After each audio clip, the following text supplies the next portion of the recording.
any ideas why this is important to keep the claws down? Anybody got any ideas? Does anybody know what owls can get if they've got long claws and they put their foot up? No? Yet, have we? Somebody said it. No, not arthritis, it's called bumblefoot. Okay, and chickens can get it as well, like so it says. All birds can get it. But birds of prey, because they've got such sharp claws, and because of what they eat, they can get infections very, very quickly. And also, you don't want to go up too high, because you get the prick and you make it bleed if you get hold of the vein. And the problem is, because of, like I said, they eat meat, and they're going to get infections that will end up going up the claw. So you've got to be very, very careful. Thank you very much. Right. Okay, now she's all done. They also do a nice ET impression as well. Here we go. We're getting you up now. Okay, calm down. Right. Now, unroll you. Right, here we go. Right. Now. Right, okay, here we go. I'm used to this, so and of course it's been cut, so it's a bit easier. But barn owls, for some reason, especially what you've got to think about as well, if you've got owls like a barn owl that don't spend a lot of time on the aviary floor, all of my aviaries have got rocks in there to try and keep the claws down, which is a natural way for them to keep the claws down. But because of it's a barn owl, and they go in the nesting box all the time, and she's got sand in the nesting box, so it keeps it's too soft in there. So so then I have to keep an eye on them and clip them myself. Right, okay. So that is another very important part of animal husbandry. Right. Now. Oh yes, he's purring. Right, we've got a few things here. What's he going to do? Right, okay. Now another thing, if you do get into this, or you're going to a zoo or a bird of prey centre or anything like this, and if you're a bit squeamish around this sort of thing, you have to get used to it, because it's very, very important. Right. Because of when you've got young owls, or even if you've got a sick owl, you might need to rip the mouse apart with scissors, or even put in the blender. So then you've got to be used to it. I'm not going to be cutting up mice today, so I know you guys are getting quite excited to see a mouse being cut up. But right, okay. Now this is. I'm just going to take this off. Actually, no. I'll do it the other way around. I'm going to weigh the bird first. Right. What we're going to do.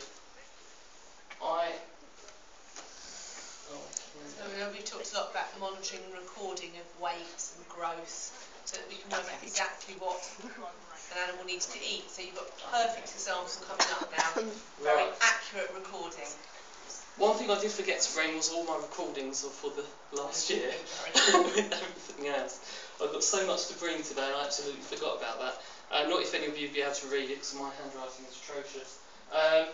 Right, okay, I'm going to go on to pounds and ounces, because I'm useless with grams and kilograms. So, right, okay. Now, hobo, I would think, will be probably about 12 ounces.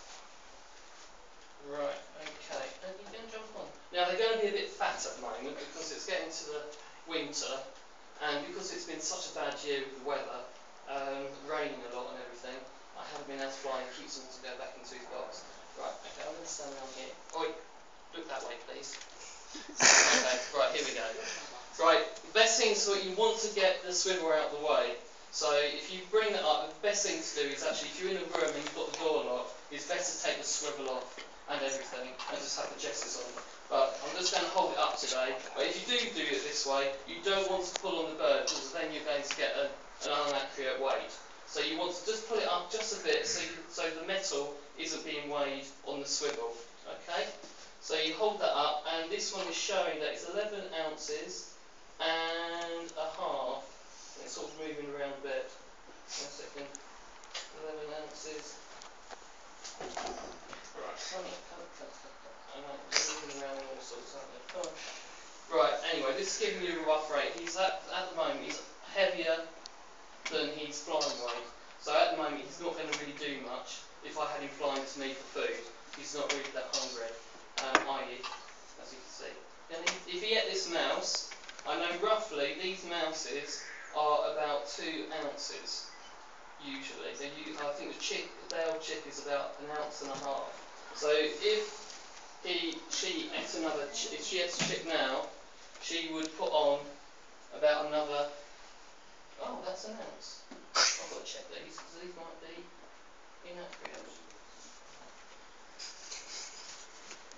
Right, now that's showing it's 1 ounce. Right, let me just get a chick, because I have... The thing is, I've got all different size mice. Is that a chick? Okay.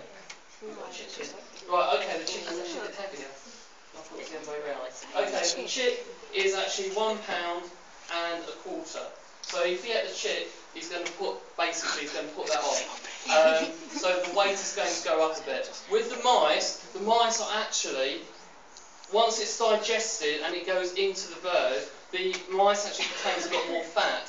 So once it's digested and all of that sort of thing, this is actually going to gain his weight more once it's all digested. Because the thing is, the chick is a little bit bigger, the skull's a little bit bigger. And as with owls and birds of prey and all of those, they swallow the whole thing. This one is quite capable of swallowing a whole chick. The head, the legs and everything. So, and the mouse will go down very easily. So the mice are a lot more in quality and the chick is a bit more in quantity. So, once he's got, so if I give him a few more mice, that eventually is going to make the bird put a lot more fat on. So when I'm flying the birds, I tend to just feed them on chicks, so that will keep them on the flying weight that I need them on. Now this one flies at best at about 11 ounces. Now if I want to keep him on 11 ounces, I would probably be feeding about 1 chick a day. If it's really, really hot, I'd probably take the head off, and then I'll just be feeding the body, and then that will keep them basically on that weight. So when you're flying the birds, you get to know on what will keep them at the right weight that you need them onto. Now, some people think it's better to go down to 1 a day and all that. It's actually best to stop feeding completely. If they're really heavy, don't feed them at all. Bring the weight down completely, so they're really, really light. Not too light, of course, because you can kill the bird, but you need to keep weighing them, you need to keep on track with it, because if you don't, you can kill the bird, especially something as light as a barn owl. So once you've found the weight, then you'll have an idea on what's going to, like with the eagle owls and things that you'll be seeing a bit later, if I keep him on about 3 chicks a day, once I've got him down to that weight that I want him on, 3 chicks a day will keep him at that weight. If he gets anything more than that, a mouse or a rat, it's going to go considerably higher. Right, a lot of people think, well not a lot of people have been more educated now, but a lot of people think it's good just to feed owls on day-old chicks. Now this is one thing I really, really get, well not cross about, but a little bit annoyed about, is that owls do need things more than day-old chicks. They need mice, we've also got a rat in the box, they get quail, and they also get, sadly, I'm really sorry, also guinea pig and hamster as well. Now all these different animals, all these different types of food have different properties in them. Now hamsters, as you know, actually create a lot of their own vitamin C. So whatever goes into the animal will go into the owl. And vitamin C, of course, is a very good part of their diet. So it's very good to keep them at a point where they're going to be getting the sort of food that they will be in the wild. Now barn owls absolutely love mice because they're mostly a rodent-eating owl. So they'll eat mostly rodents in the wild. They will occasionally go for other birds. The other thing that owls do like, especially in captivity, is quail. They're not going to get quail in the wild. But I think the reason that is because of the dark meat, because with mice it's dark meat. Owls, barn owls seem to love dark meat for some reason. I do not know why. But all the barn owls I've had have always liked anything that's got the dark meat in it. They're not that keen on chicks. They will eat them, but if they keep getting chicks in the wild, my old barn owl, Archie, she used to get a bit fed up and she used to just turn her nose up at them. As soon as I throw a mouse in there, she's down on it straight away. So when you are flying anything like a if you go smaller, like Little Peace here, or even Sydney, I would actually recommend against flying anything as small, because trying to keep it on a flying weight for a long time and keeping it healthy is very, very difficult, because the Little Sydney only weighs about 3 or 4 ounces, so which is very, very small, and it's very hard to keep them at that good weight. I'm just going to have a drink, so I'm losing my voice. Stop.